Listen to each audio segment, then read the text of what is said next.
Too hot for TV. Welcome back to Doctor Who Too Hot for TV. We are the podcast that looks at all things Doctor Who Extended Universe. Today, I'm joined by a special guest. It's none other than David J. Howe. David, how are you? Hello, Dylan. I'm absolutely fine. How are you? I am great. It's wonderful to have you here as you do the little press tour for your new book, which we're going to jump into in a moment. Indeed. But what I want to know, first of all, is when you first started writing about Doctor Who. Oh my, I've never been asked that. I suspect it was back in kind of probably 1977. I suspect was when I first started writing about Doctor Who. I've been a fan for years and years and years. I mean, my earliest memories, as I talk about in the book, are way back in the 60s, kind of watching Evil of the Daleks and Tomb of the Cybermen and Invasion and stuff like that. So I've been a fan for a long time. I've got a lot of memories about watching John Pertwee and all that sort of stuff through the 70s. But what happened at the end of 1976 was that I actually found the Doctor Who Appreciation Society. It was a kind of it seemed to me the universe was sort of just steering me in that direction, as these things tend to happen. And I'd written to the BBC. I can't even remember why I wrote to the BBC, but I'd written to the BBC about something. And they sent me back like a handful of sheets that they would send out to all the Doctor Who fans, I think, that wrote into them. And one of those sheets had the address of the Doctor Who Appreciation Society on it. So I was like, oh, there's actual fan club thing. That's interesting. But then at the same time, there was an article in the Daily Mirror or the Daily Mail, perhaps, at the time about, who were Doctor Who's companions. So it was probably one of those filler pieces, that they would want to do. Little photo of the companions and where are they now kind of thing. And then I think a couple of issues later, Jeremy Bentham, who was running the reference department for the DWAS, wrote into the newspaper and said, you missed a few. And I think he pointed out Katerina and things like that they'd missed in their piece. But at the end of that little letter that they printed again the address, or his address, and said it's Doctor Who Appreciation Society. So I wrote off and I joined the DWAS and discovered, obviously, the newsletter and all that kind of stuff at the end of 76 was when I first started to get it. And sort of like slowly immersed myself, I think, in those worlds of early fandom and fanzines and all of that kind of thing.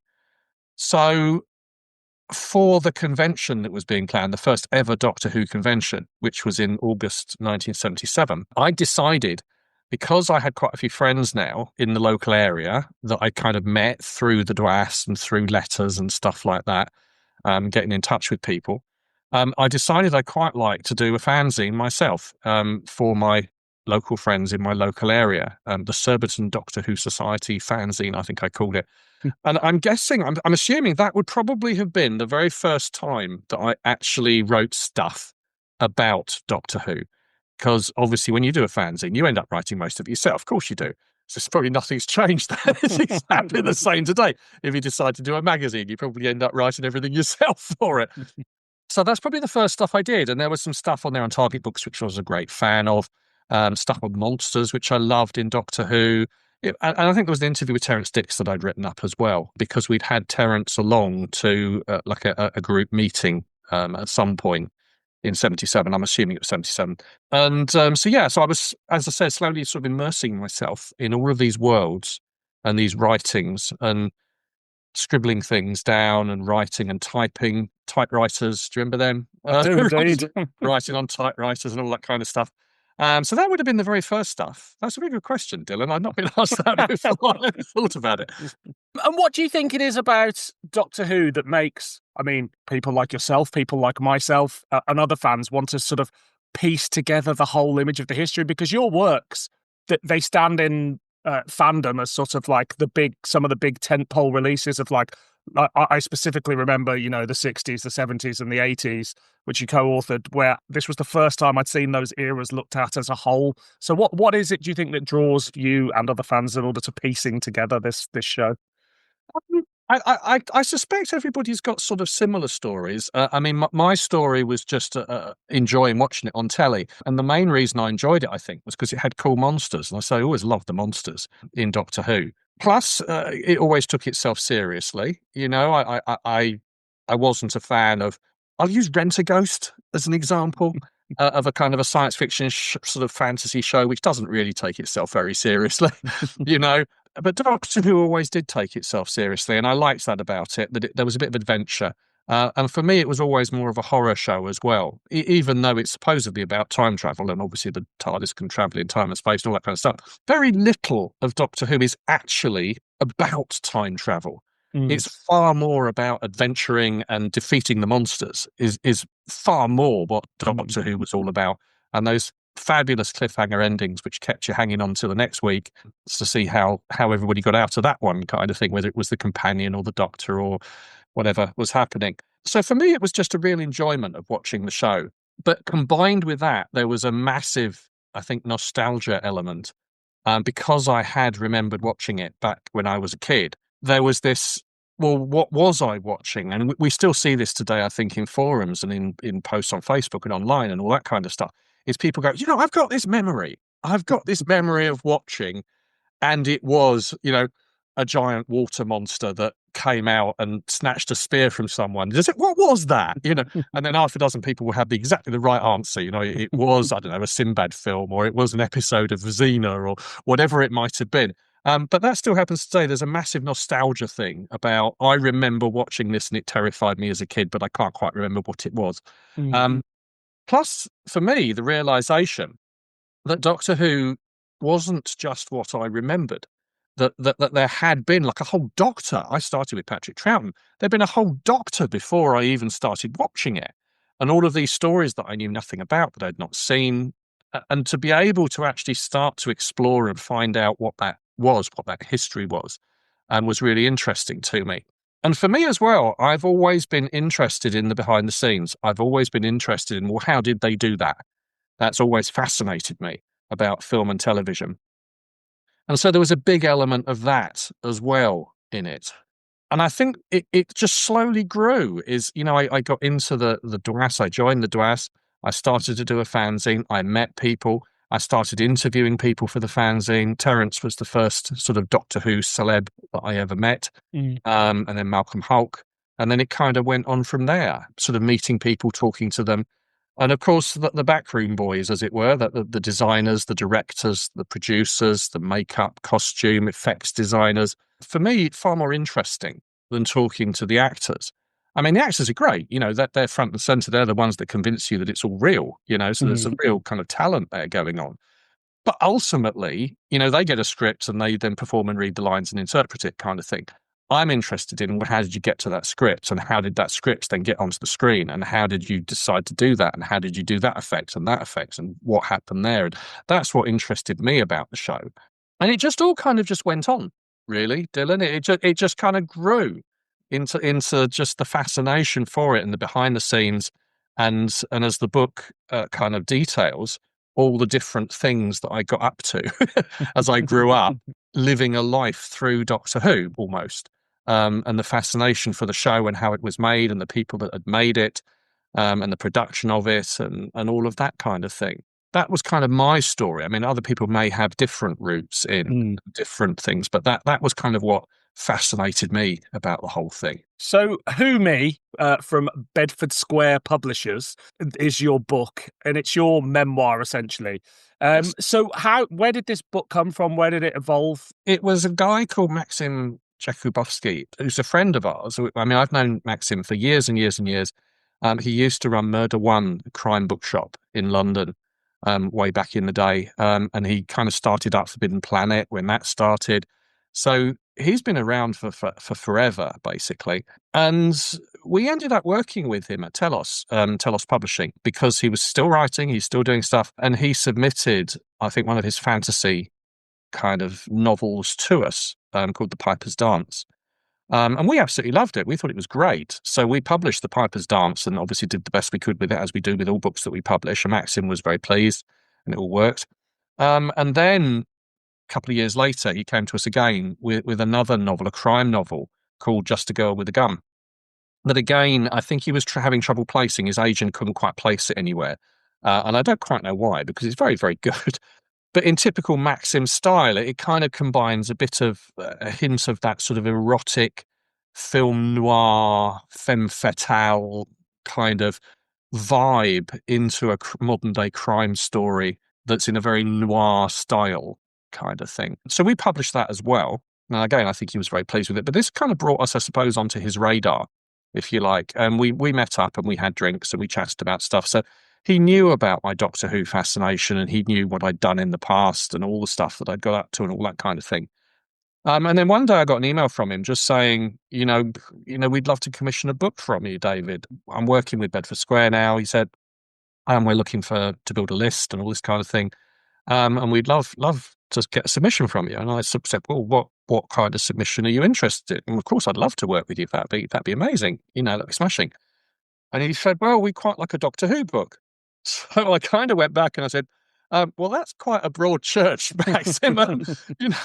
There are quite a few Doctor Who books that I could write for you. Well, what exactly are you interested in? I mean, what do you want? Do you want a history of the show? Do you want a program guide? Do you want something on the monsters, something on the Doctors? What is it you're looking for here? Because obviously they're a mass market publisher. So obviously not looking for, something on the number of times paperclips are mentioned or anything. So I mean, anything kind of quite so detailed as that. And he said, well, to be honest with you, what we'd like is your memoirs. And I was like, what? He said, yeah, because you've done stuff. You worked with John Pertwee. You've published all these books. You go to conventions all over the world. You've done all this stuff. We'd love a memoir from you just to get your story. And I kind of, my first reaction was, who, me?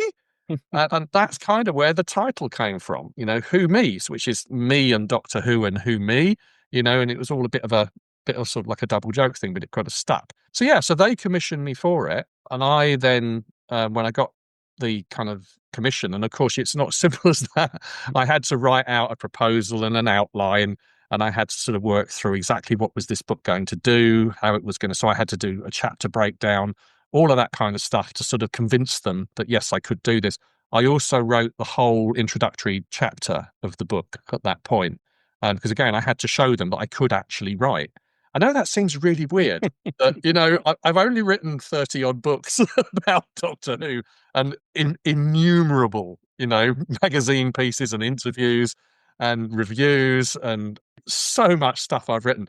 But you still have to convince them that you can actually write, which I guess is fine. I mean, we do the same at Telos. It's just send us an outline, send us some details. So at least we've got a better idea about what it is you're pitching to us. And yeah. Cool on it. So I sent all that in and they absolutely loved it. And then they commissioned me for the book. And then the rest is geography, as Terry Pratchett was wont to say. So yeah, and that's where it came from, basically. So they came to me and they asked me for it and I did it. And I'm very pleased with that. I think it's quite an interesting read. It's very much about me. It's my story, all the adventures I've had and all the stuff that's gone on. And I wanted it to be very much a very positive read. I wanted it to sort of, in a way, to show how one silly television program, from my past, could create an entire lifetime of creation and endeavor and getting involved in all sorts of stuff. The creative elements of all of that kind of fandom and what that does if you have a mind to sort of do that. Yeah. A lot of people just consume. You'll just sit and watch TV programs and then you go on to the next and the next and the next and you don't give them a second thought. But there are some TV programs, and Doctor Who, it might be unique. I think Star Trek is another, where the fans watch it, absorb it, and then want to create using it. And that creative element comes out in obviously a variety of different ways. And it could be writing about it. It could be writing for it. It could be reviewing it. It could be making the costumes, cosplaying. It could be making films. It could be all sorts of different things could then spring out of that love for the TV show and whatever it might be. And we see that quite a lot. But there's not a lot of shows. Well, I suppose there probably are, but I don't think there's a lot of shows which really, engender that desire to create out of them. Absolutely. And if there are like shows like that, it's a much smaller group of people that want to do it. Yes. It's like, I think of Red Dwarf, I love Red Dwarf, but there's a handful of books on Red Dwarf compared to Yes. Doctor Who. Behind me, I've got shelves full of Doctor Who, just factual books, you know? Yes. Whereas there's like 3 Red Dwarf books on there or Yes. something like that. That's a very good example, Red Dwarf. I mean, I love Red Dwarf, but I don't have the urge to write books about it or to cosplay or to build the model shuttles and the Starbug and all that kind of stuff. You know, I don't have that urge out of Doctor. It's a show I love. I enjoy watching it. I rewatch it, you know, but it doesn't have that kind of capturing element to it that Doctor Who seems to have. It's very strange. Yeah, it is an odd thing, as you say, that's sort of linked to Doctor Who and Star Trek, and everything else sort of is much smaller in comparison, I think. I was lucky enough to have an advanced look at the book, and there's some really interesting stories in there. And as you say, it's a very positive book. And, you know, but you do talk about your relationships with people. There's things about the early days of the Dwas and some conflict there. But again, it's not like a salacious thing or anything like that. And, you know, you talk about your personal relationships and things like that. How was it looking at your life through the prism of a television show? It is interesting. I mean, I've known obviously for a long time because it's my memories. I know that my memories are almost intrinsically linked and tied into Doctor Who. I don't have an awful lot of memories of my young childhood that aren't Doctor Who related. That it's always somehow there's something to do with Doctor Who going in there. It's either being upset because I missed an episode, remembering watching an episode, having to get back from somewhere because Doctor Who was going to be on. You know, I mean, the whole colour television story where, you know, I know exactly, you know, what time and what day we got our first colour television because the very first thing we watched was episode 4 of The Sea Devils. So I can pinpoint my life to that Doctor Who calendar of, you know, I know it was that Saturday and it started at 5:45 and the man was fixing the machine right up to the point it started and I was getting panicked. So it's really odd that a lot of my memories and my life kind of has sort of revolved around Doctor Who and the way that it kind of worked. I mean, I do have a parallel life because I think I do talk in the book a little bit about working for Lloyd's Bank and being a computer programmer to start with and then sort of moving into implementation management and all that kind of stuff. Obviously, that's my working life, as it were, which took up far more time, to be honest, than all the Doctor Who stuff because I was doing that, you know, like 8 till 5 or 6 or whatever it was, you know, every working day of my life kind of thing. So there's a lot more time spent doing that. You know, and I do have memories about what I was doing and stuff like that and all that kind of thing.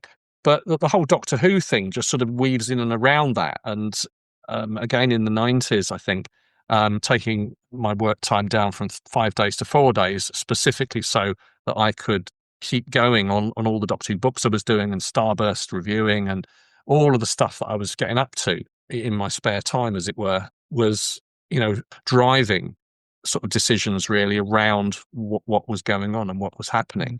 I don't know if that answers your question, but yeah, it was very interesting writing the book. And as I said to a couple of people, it kind of poured out of me. Is once I started writing it, well, before I started, I was kind of a bit, oh, am I going to be able to remember enough? You know, can I actually write 80, 90,000 words, you know, about my life in Doctor Who? How can I do that?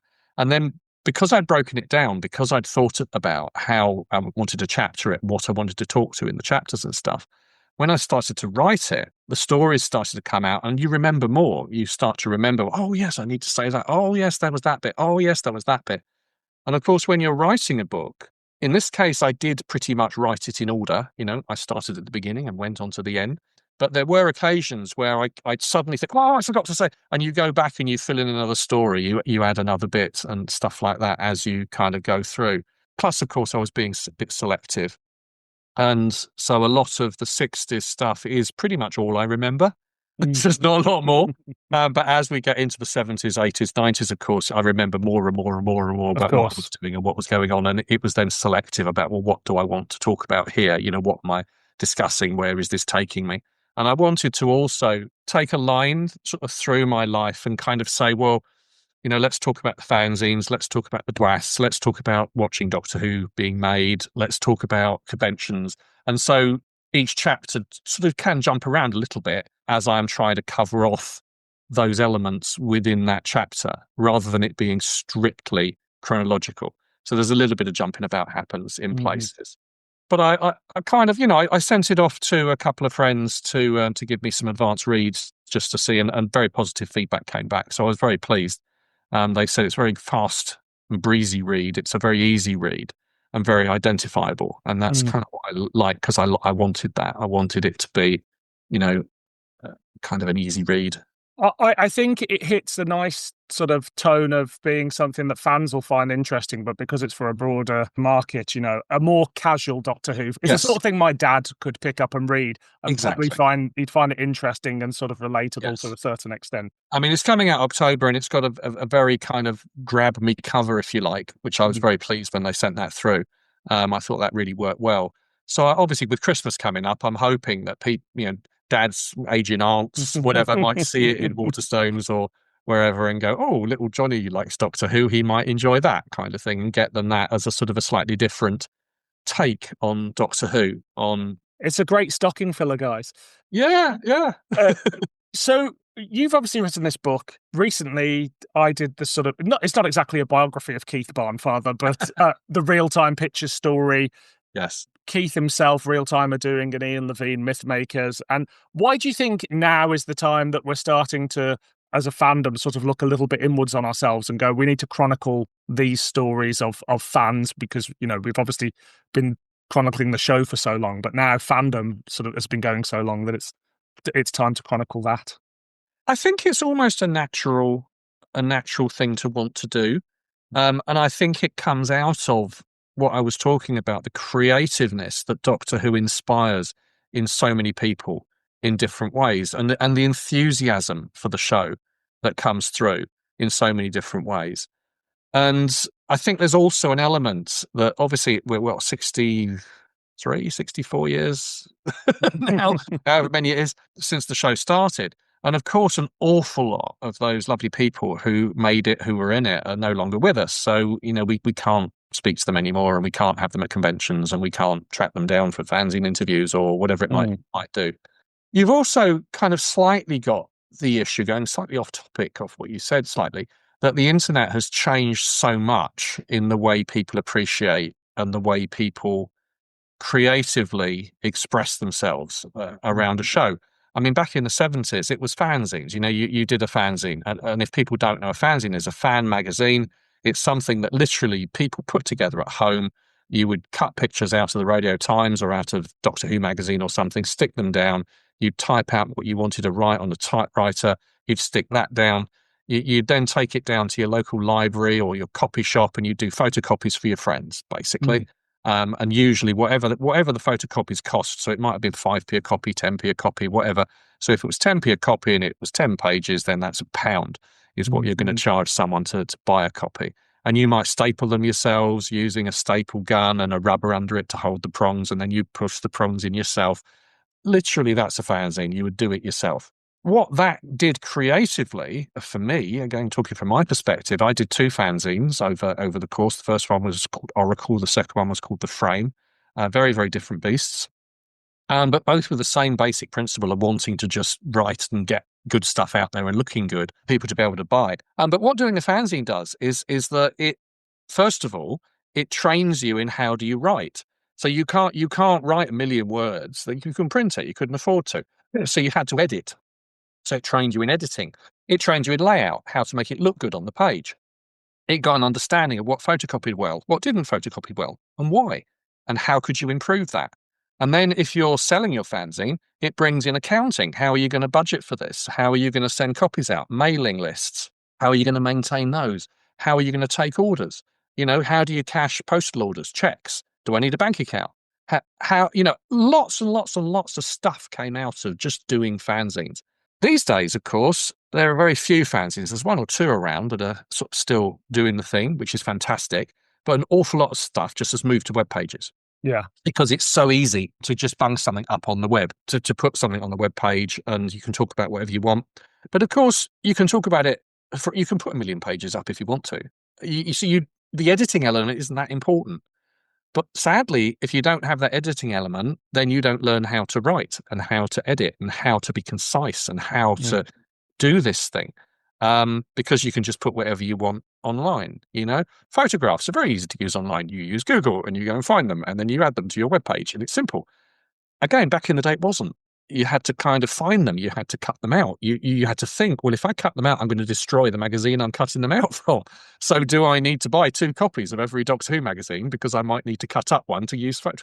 All that kind of decisions people don't really need to worry about these days. But it's all that creativeness and creativity about the whole thing that I think is fascinating.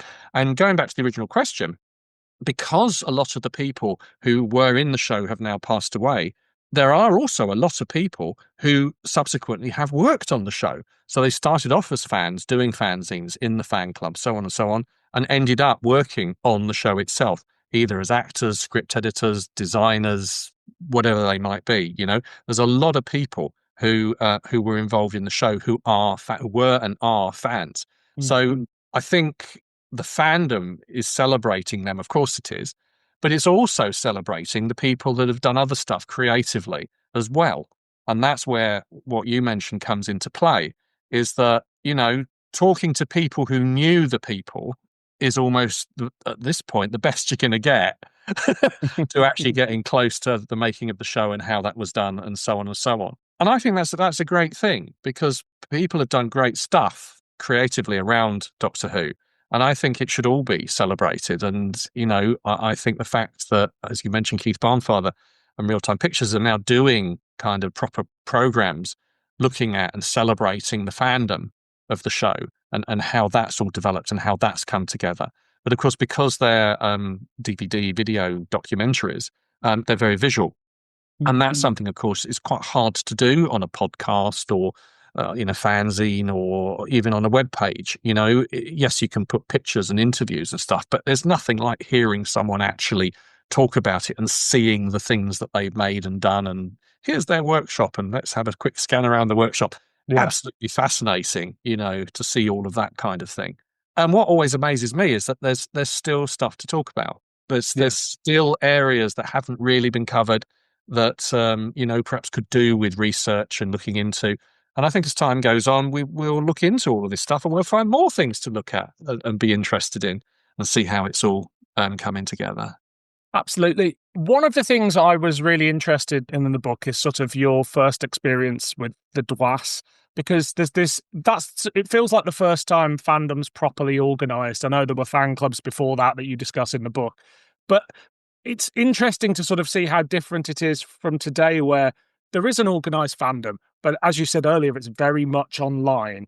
And so weirdly, it's slightly more solitary because there's lots of people talking to each other all the time, but they're never in the same room. Yes. And they're coming up with exciting they're doing podcasts and they've got websites and forums and, Twitter accounts and all these things. But there's something, for me, quite magical about these early days of fandom, and you go into sort of certain people's egos and certain people, like just how it all came together. And again, I just think that's a really important part of the history of Doctor Who to chronicle. Without sort of spoiling the book, how do you look back on those early days of organised fandom in particular? I think overall it was a lot of fun.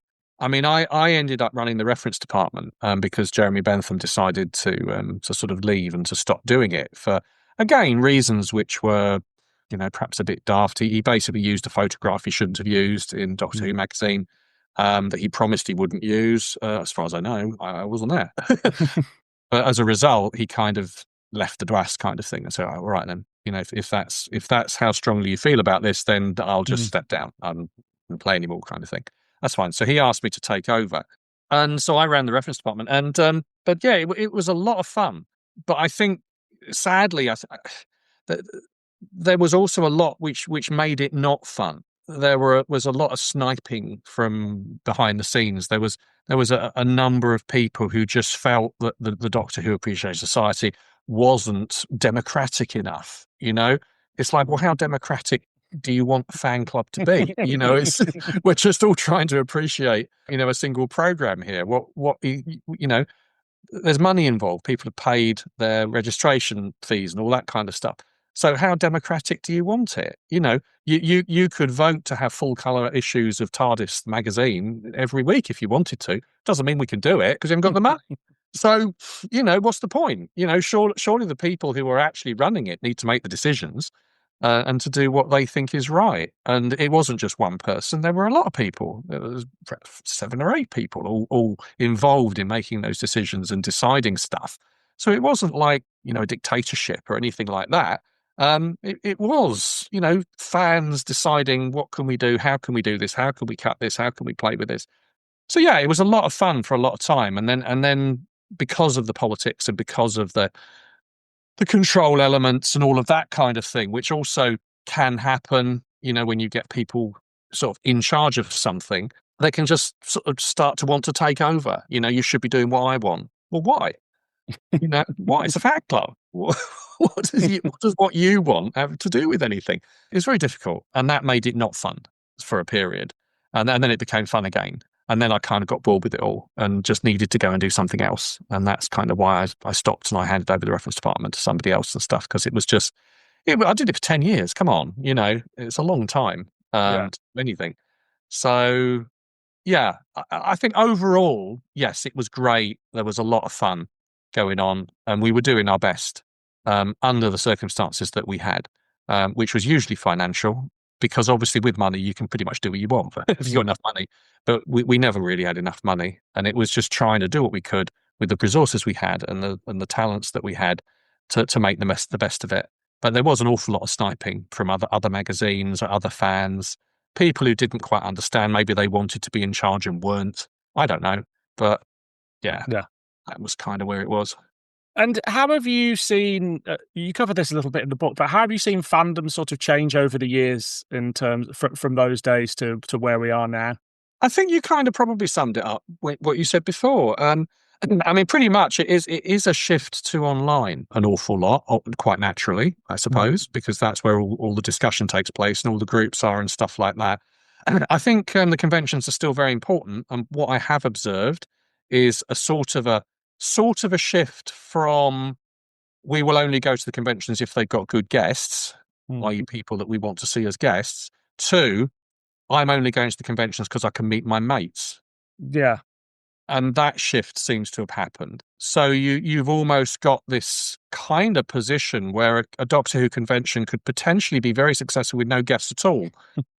If all the people who wanted to meet their mates would go along and have a good time, then that would be cracking, and it would be very successful. Which, interestingly, is a complete flashback, to my childhood. And when I started, I used to have local meetings around my house where we didn't even have DVDs or videos or anything. We would sit and we'd watch the home movies that I'd made, and my mum would make us tea, and we'd discuss whatever Doctor Who was last on, and this, that, and the other, because we couldn't rewatch anything, and we might have some Super 8 film that someone had taken off the television a couple of weeks ago, kind of thing. But no guests, nobody famous. It was just us kids chatting and discussing and getting together and having a laugh, And I said I ran local group meetings where we got Terence Dix along. He was the only guest. We hired a hall and we had a great time, But that was like all we had. So I can see that kind of starting to come back into vogue again. That fandom has kind of shifted to that sort of element. What I am a bit disappointed by is I think the creativity has dropped a bit. I think despite the fact that we've all got in our pockets this phone thing, which is effectively a high definition film camera that you can pretty much do anything at all on. They even make feature films on them now, for goodness sake. That there isn't more creativity in that space. But I think that's starting to grow. I'm seeing more and more things on YouTube sort of delving into video making and films and ideas, and also kind of this whole AI thing, which generally I hate, but I think it has its uses. And I've seen some great AI Doctor Who stuff on YouTube. There's one, The Wheel in Space, which was made by a couple of fans, I think. But it's very, very well done. Yeah.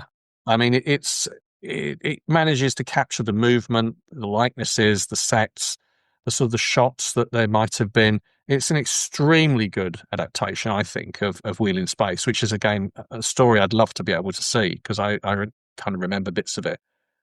So I think that there is a lot of creativity, but it's kind of moving as technology moves. It's moving with the technology almost. So, we don't have as many fanzines, physical paper fanzines, but we have quite a lot of video kind of related Yeah. material online, and people making their own fan films and going out and doing documentaries or whatever they may be, and then that's kind of got better and better, I think, as time's going on. And I can only see that getting better and better and better.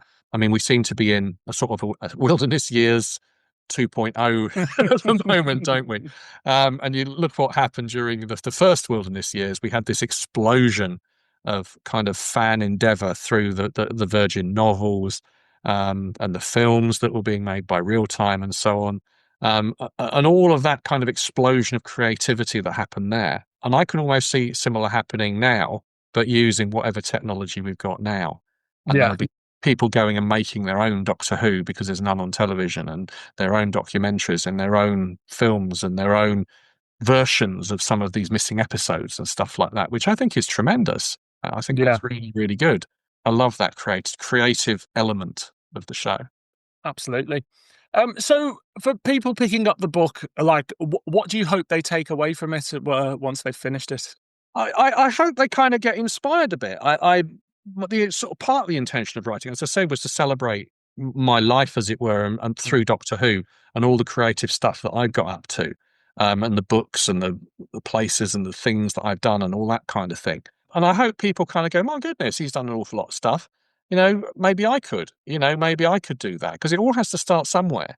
I mean, for me, it started with that 1972 Piccolo paperback, The Making of Doctor Who, and closely followed by the 10th anniversary Radio Times special, and the plans to build a Dalek. I mean, that's where it all started with me, that kind of explosion of interest in oh my goodness me, this show that I only barely remember watching. There was so much more of it that I didn't know about. I want to find out more. I want to know what they were, what that show was. I'm interested in the history of this show. So maybe, some people getting my book today who kind of, maybe Jodie Whittaker was their first Doctor.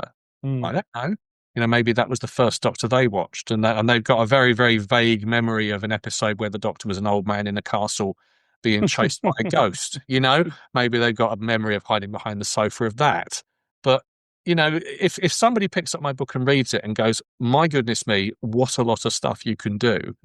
I'd quite like to do a fanzine. I've not heard of fanzines before. Google it.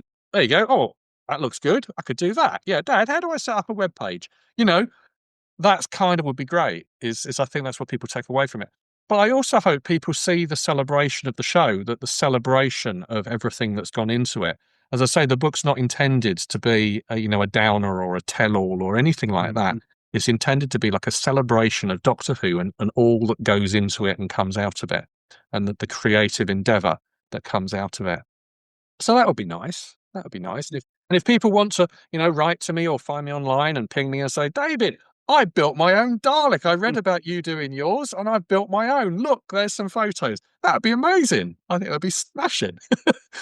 I think it's a really fantastic story of just how much you can get out of a television show and how it can enrich your life, from the friendships it's formed to the business you set up to, all the wonderful things you've been involved in: films, books, fanzines, magazines. And it's like, you can get so much from the show if you want to. And some people just want to watch it. But absolutely, and if you do just want to watch it, well, that's fine too. And if you want to watch it and then post on your Facebook that you liked it, hated it, didn't like it, didn't loved it, that's fine. But it would be better if you actually explained why. So get those critical facilities going, because they'll be very useful to you in life. So get those critical facilities. I don't care which is your bag, but just explain it. Just sort of say, I didn't like it because, it didn't grip me. I didn't feel the acting was good. I didn't believe that monster. I felt that bit was lacking. I loved it because the music really carried me through. I thought the acting of that piece was very convincing. The companion here was superb, and, explain why you're feeling what you're feeling, get those critical faculties going. I think that's very important. And it's also interesting, like, because you were publishing things early on, you were sort of responsible is the wrong word, but some of the first sort of critical thoughts I ever saw on the show were by you and friends of yours, and they sort of formed opinions within my mind and other people's minds of what a Sting may be like. Again, it's only one person's critical analysis of the show, but I'm wondering, like, from say early reviews you've done and things like that, do your thoughts on certain stories on certain eras change over time as there's more distance from them? I'm going to say not really. Sometimes they do. I did a couple of books of reviews called Then and Now, which I published myself because I'd originally done them for my blog. I've got a blog, like everyone's got a blog, where I was reviewing all the series as they were transmitted. And I thought to myself, well, let me go back and rewatch these, and we'll see if my opinion has changed on these stories. And this started from Chris Eccleston, kind of going through. So I did these books called Then and Now, and the idea was to take my review at the time and then kind of append it with what I thought after a second watch, kind of 10 years later, 15 years later, whatever it was. And it was interesting that some stories which I'd loved at the time, I thought weren't very good. Now some were not rewatchable because once you knew what the twist was, once you knew what was going to happen, it kind of sapped it of its energy, if you like. Other ones which I thought were a bit disappointing at the time, I actually quite enjoyed on the rewatch, and I could see new stuff in them. But I think that's the beauty of good television, is that it is rewatchable. And I've always said about Doctor Who in particular that there's always something to like. There's every single story episode, there is something to like about it. You know, it might be the smallest thing, but there's always something that you can find that you go, yeah, that was actually pretty good. I mean, take an example. I mean, you say Underworld, you know, a story which is almost universally derided because it was pretty much all made using colour separation overlay green screen, and not very good green screen because it was early days of doing it. Plus, they'd run out of money, so they decided to make all the sets using green screen and all this kind of thing. So it's not a great story to try and watch. But the model effects in it are astonishing. And there's some spaceship effects in the first episode, which are just incredible. They're some of the best I think they've ever done. So there's always something that you can find in an episode that is good. And again, I think as a critic, which is what I am, as well as a historian, I think that's the job. Is it's to kind of break something down and to try and explain what was good, what was bad, and why. Not just to come out with a pronouncement that was rubbish. You know, it doesn't help anybody. But you know, why? Why are you saying that? What was it you liked? What didn't you like? What grabbed you? What didn't grab you?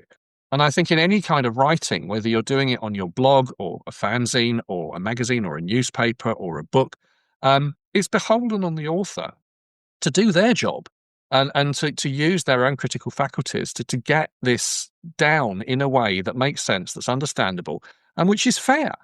And that you're not just being unfair about stuff. So yeah, I think that it is part of the job, I think, of trying to document something is to be even-handed. Fantastic.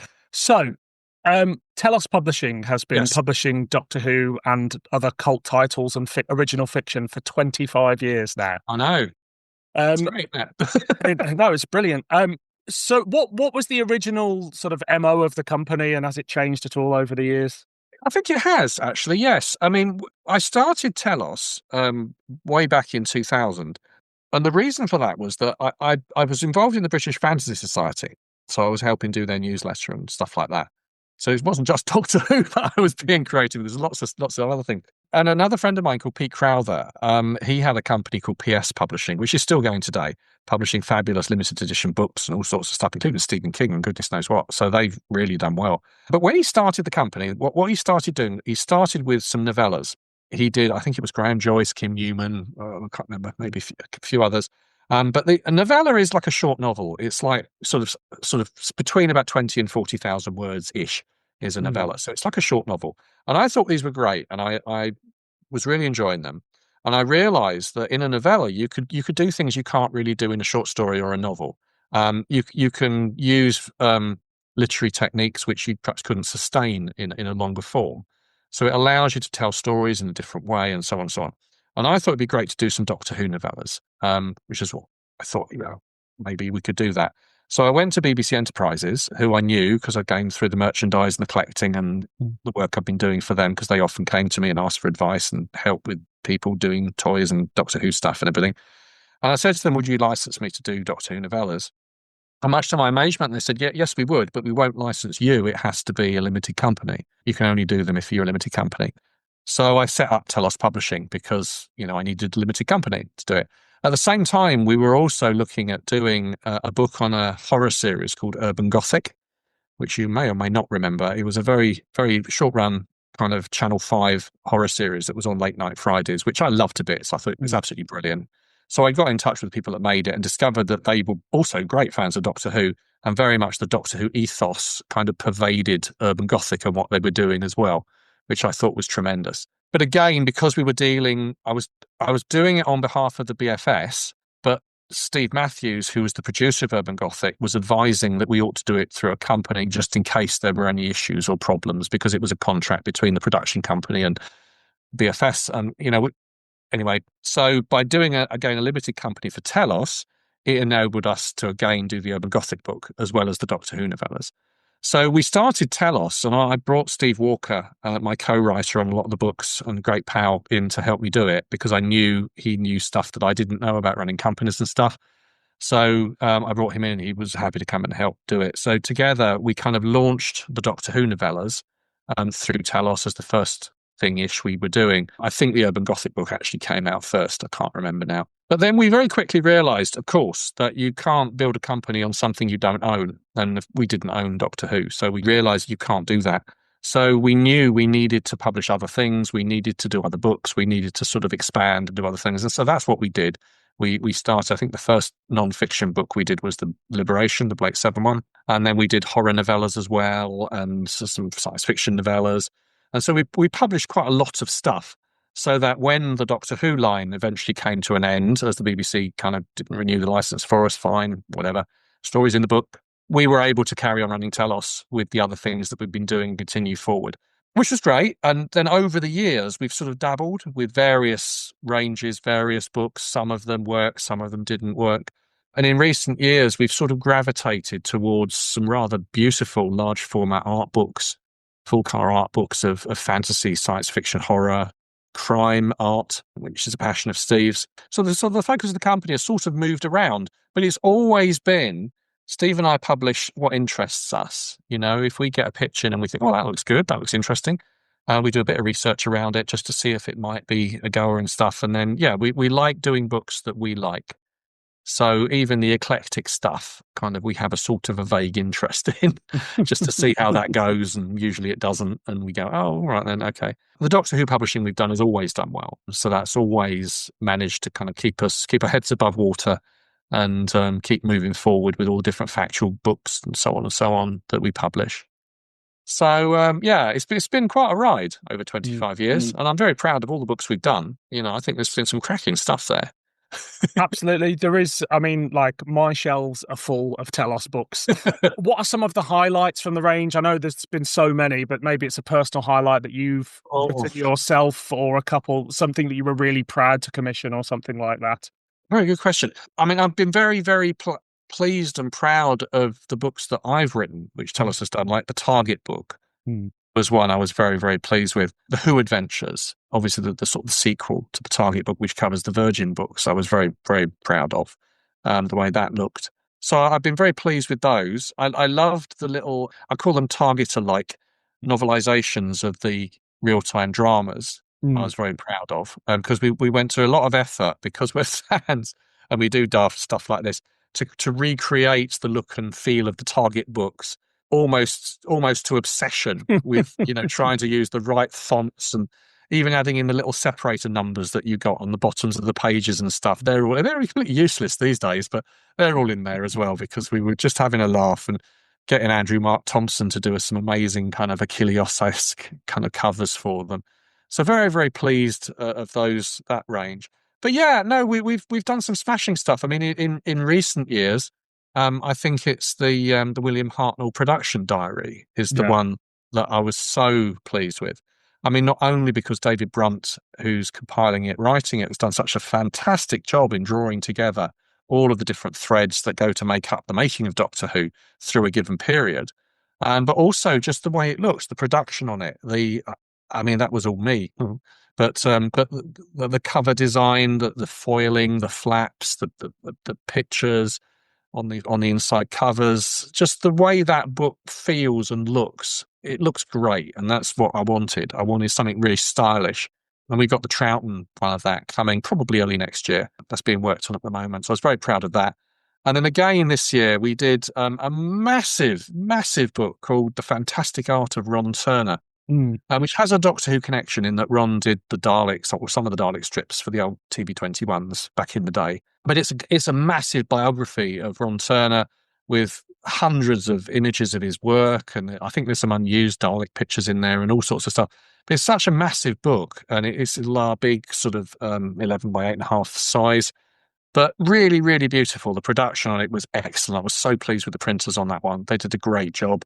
And then shortly after that, we did the making of The Descent, which is the old Neil Marshall film from 2005, horror film. And again, the production on it was so good. And Neil and Janine Pipe, who wrote it together, we had access to all these photographs. And so I'm just so pleased with it as a making of book, of taking you through how this film came to be and what they did with all the different notes from the designers and stuff and everything like that. And again, the biggest amazement to me, and probably a lot of people, if you've seen The Descent, it was not made in real caves. It was all made in the studio. And that is just astonishing. When you watch that film, you would swear on your heart that was made in real caves. But no, it wasn't. It was all done in studio so they could control everything. It's just... Dylan, can you imagine the health and safety if they used real caves? Can you imagine? Absolutely. But it's as far away from Underworld as you can possibly get. Absolutely. It's nothing like it. No CSO. Well, if there is CSO there, it's very, very well done. So actually, there is colour separation in it. Of course, I know there is, because there are model shots and all sorts that are integrated in. But yeah, no, very, very well done. And so what does the future hold for Telos and indeed yourself? Anything on the horizon you can share with us? Well, for me, I've got more writing that I want to do. There's more stuff I sort of want to get involved in. Obviously, we're waiting at this point to see how this book does, and I'm hoping it does well enough that the publishers will come to me and we'll have a chat about, well, what would you like me to do next, kind of thing. It might be Doctor Who, it might not. We'll just have to see how that kind of comes together. So that's something I'm looking forward to. I have done another Doctor Who thing, but I can't talk about it. So that's kind of out there, waiting for feedback at the moment. It's been a long, hard road, but yeah, there's something out there that might happen. But yeah, no, I want to do more stuff. I've got a short story collection, another short story. I did one short story collection a fair few years back, and since then I've been commissioned to write several more horror stories and stuff like that for anthologies. So I thought maybe it's time to sort of pull these together with some other uncollected fiction and stuff that I've done over the years, and do another little short story collection. So I might be doing that. Hopefully I will be doing that this year, but it might stretch into next year. I don't know. We'll have to see how that goes. So that's looking exciting. I mean, for Telos, we're just finishing off at the moment all the stuff for the end of this year. So we've been incredibly busy. I mentioned some of the books there. You know, we've also done a book called Serial Thrillers on kind of old British radio stuff that's come out. We've done a novel from Rhys Hughes called Growl at the Moon, which is an amazing, crazy science fiction fantasy western, which is just incredible. I love that. But we're working on stuff predominantly for World Fantasy Convention. This year is in Brighton at the end of October. So we're publishing for that an anthology called Terror Tales of Chaos, which is original horror stories in a series that we've been publishing. And we're doing a kind of a special edition limited hardback of that for the convention. And because it's Telos' 25th anniversary, we thought let's do a posh hardback edition of that book. So that'll be great. We've got a new short novel from Raven Dane called Balefire and Brimstone. That's coming out for that event. And what's the other one we got? Oh, yes, another of Keith Topping's guides to film, which I love because he's got such a acerbic wit and a good way of writing. It's called Islands of Terror. And it's basically looking at 60 science fiction and fantasy films, great ones and not so great ones, from about 1937 to the mid-80s or something. So they're great, those books. So we've got that coming out for them as well. And then finally, we're doing a new, very posh, large edition of Sam Stone's The Jinx Chronicles, which is an alien invasion story where basically post-apocalyptic aliens invade the Earth and take all the women away, as they do, and it's left to some survivors on Earth to try and work out what's happened and why and what's going on. And Jazz is the lead in this, and she ends up going to the alien planet, finds out what it's all about, and it's a tremendous kind of rollicking science fiction, horror, fantasy trilogy, we're doing it all in one volume. It's absolutely brilliant. It's romancy before romancy was even a word. So it's got romance in it, and there's a bit of little sex and stuff like that creeps in. But it's also got zombies, and it's got terrible army people and survivors trying to make do, and magic and opening portals and traveling and all this kind of thing. And they're called the Jinx, the aliens, because their magic allows them to disrupt technology. So whenever they invade the Earth, it's like everything on Earth is jinxed. Nothing works properly. So the army's guns don't work. The tanks all break down. They don't stand a chance. So that's we're doing a big large format hardback kind of edition of that, which I think is going to be cracking. And so we're doing that for World Fantasy as well. So that's what we've been working on recently. Very, very busy. So yeah, and then there's a load of stuff in the wings for next year that we've got to try and get through and get commissioned properly and start sorting all that out for next year. But as I say, we do have the Troughton production diary underway, which hopefully will be early next year. Amazing. So, Who Me, My Doctor Who Life by David J. Howe is available from Bedford Square Publishers, and it'll be out on the October the 9th this year in hardback, paperback and ebook, and I'm sure it's available everywhere you want to pick it up because it's I think so, yeah. And there's also an audio, which I myself have recorded, which I was very, very pleased to do. So that was amazing. So that's going to be available as well. So yeah, so wherever you get your books, so it's on the good old Amazon, but Waterstones have got it. Bedford Square are selling them direct. So it should be in bookshops. It'll be in airports as well. There's a special edition for airports, which I was very impressed with. They've done a special edition for airports, so that's fun. So I hope everybody finds it, buys it, and enjoys it. And if you don't enjoy it, then that's absolutely fine. Just say why. It's fine. You don't have to like everything. But I hope people do enjoy it because I had a blast doing it. You're doing the launch for the book in Doncaster, is that correct? Absolutely, yes. Waterstones in Doncaster Centre have been very kind, and we're doing an evening with David J. Howe, which is going to be great fun. I'm going to have a Dalek there all day. So we'll be rocking that with a Dalek and have that wandering around, assuming we can find a van big enough. And then in the evening, I'm being interviewed by lovely Tim Rideout, who's a friend of ours, who's a great literary scholar. So that'll be a great interview. And we're going to have a few drinks, and I'll probably have some Doctor Who toys and stuff there, and people can ask me questions. And it'll just be a really, really nice evening and with me. So it's on the actual launch day on the 9th of October. So it's a Thursday evening. If you Google I think probably Doncaster Waterstones David J. Howe, you'll probably find the link to buy tickets for it, because sadly you have to pre-book with these things. But if anyone's interested in coming along and having a chat and seeing some Doctor Who toys and picking up a copy of the book, which I'll gladly sign, then please do so, and hopefully we'll have a lot of fun on that evening. Brilliant. Yeah, if you're in the area, please do pick up some tickets and pop down. And if people want to find you on the internet, is there any way you want to direct them?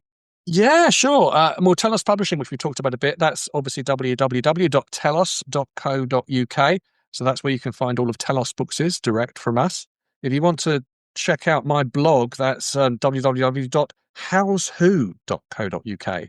So HOWESWHO.